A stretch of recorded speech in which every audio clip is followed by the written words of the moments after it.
So this is the larger 14mm Perylene Green by Winsor Newton. It is their professional range. It's a lot bigger, obviously, than the 5mm. It is a PBK 31 pigment.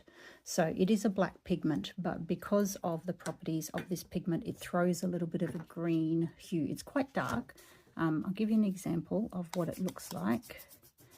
So you can see it kind of throws a little bit green, but it's such a beautiful pigment because you can get these really rich, deep, almost black colors. And as you put more water and you fade it out, then it gets a very nice kind of deep green. It's great for mixing. It's great for adding the details at the end. And yeah, because it's a 14mm tube, I can refill my half pans. A half pan takes about 2.5mm.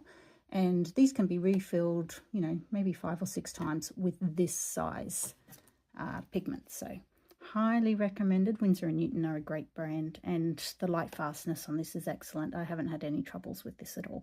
So enjoy.